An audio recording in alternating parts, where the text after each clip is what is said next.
I posted this last night at PFT after we saw two more videos from Brandon Aiyuk throughout the day on Thursday. One, he's in an empty closet, but for a backpack that is sitting on a shelf. He goes in and he starts pulling out handfuls of cash, throwing them on the ground, eventually puts the backpack on and walks out.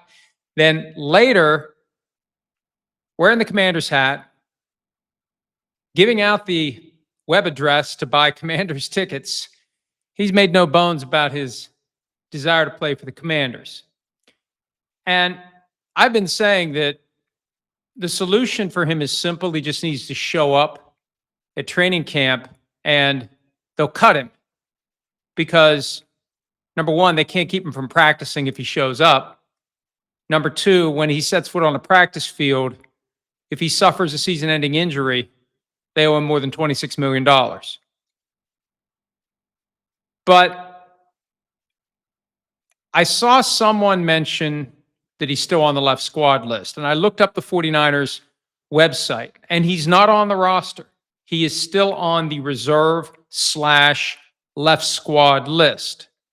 That is the nuclear option that a team uses when a guy who's already in the building leaves. That's why it's always better to hold out and never show up for training camp than show up and leave.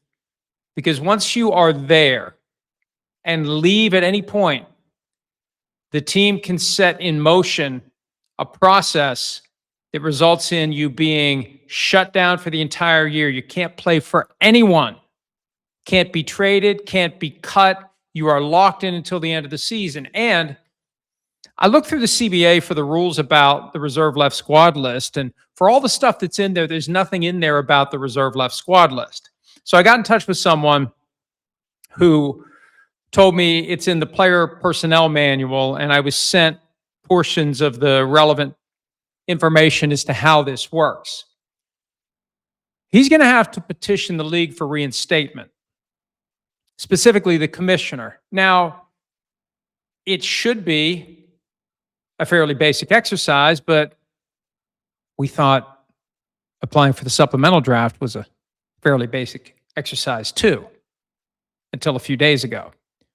So even though it may be something that has been rubber stamped in the past, not so sure the rubber stamp would be used now because of the stuff that Aiyuk has been doing. It's just a bad look for everyone.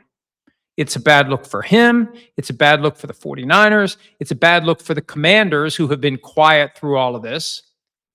It's almost getting to the point where the Commanders need to come out and say, hey, we're not interested in Brandon Aiyuk, if they're not. Until they do, there's a chance they are. But how this would work, he's got to put in the paperwork to petition for reinstatement. The 49ers would then have a 30-day window to evaluate him. Now, part of that evaluation would be put him on the practice field. And when you put him on the practice field, that's when you run the risk of owing him more than $26 million. So they possibly would cut him after he petitions, after he's reinstated, and then after he shows up and says, I'm here and I'm ready to work.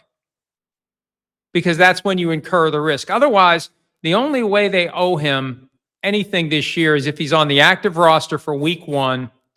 That's when, under the collective bargaining agreement, if you cut him, you owe him his entire salary for the year as termination pay. But, this is a chessboard, and there's moves he needs to be making. There's moves he already should have made. He should have petitioned for reinstatement immediately after the season ended. He should have been there for the entirety of the offseason program because all he would have had to do was show up. Hey, I'm ready to work out. Any injury happens that knocks him out for the year, you owe him $26 million. He's done nothing to try to move this in the direction where the 49ers are in checkmate. And the 49ers may end up putting him in checkmate. I was communicating with the general manager today who said, I'd put him on the suspended list for conduct detrimental to the team at this point. You can suspend a guy for up to 4 weeks without pay for conduct detrimental to the team. And then if he continues to engage in conduct detrimental to the team, you can suspend him again. Now, in order to do it right, there needs to be a proper papering of the record. There needs to be letters to the player explaining that you need to stop this, that if this continues, you will be found to have engaged in conduct detrimental to the team. And maybe that's why he deleted the 2 videos from several weeks ago that attacked the 49ers. And he hasn't directly attacked the 49ers. What he's been doing is cozying up to the Commanders. And who knows what kind of communications have been happening. But this whole thing seems extremely ill-advised. He's not doing the things he needs to be doing to position himself to be released. And he is doing stuff that could make it more complicated for him to get to where he wants to go. And that caused me to raise the question last night on PFT. Is anyone advising him? There's 2 simple explanations. He does have an agent. Ryan Williams from Athletes First represents Brandon Aiyuk. Williams also apparently is part of the management team for 49ers GM John Lynch, which is awkward to say the least. I know they allow that. The union allows that. The league allows it. Doesn't mean it's the best way for business to get done, but that's the situation and it violates no rules. So either Williams has told Brandon Aiyuk to do these things, that this is how we implement our strategy. If so, it's horrible advice. I think the more likely explanation is he's not been advised to do what he's doing. He's acting against advice. And for anybody who's in a representative capacity, lawyer, agent, whatever, if someone has hired you to advise them and you give your advice and they ignore your advice, at some point, you fire them. When Antonio Brown was acting erratically in early 2020, Drew Rosenhaus fired him. It drags you down as the agent. And look, I'm not advocating that Ryan Williams fire Brandon Aiyuk. I'm just asking, why hasn't he? It's just another strange wrinkle. Either no one's giving him advice or he's getting advice that he's not heeding, and whoever's giving him the advice is okay with him ignoring the advice he's getting. I'm not going to try to diagnose someone's mental health based upon social media videos. I'm looking at this from the standpoint of how does it advance your interests? We know what you need to do to position yourself to be released by the 49ers. Go do those things. Quit making videos.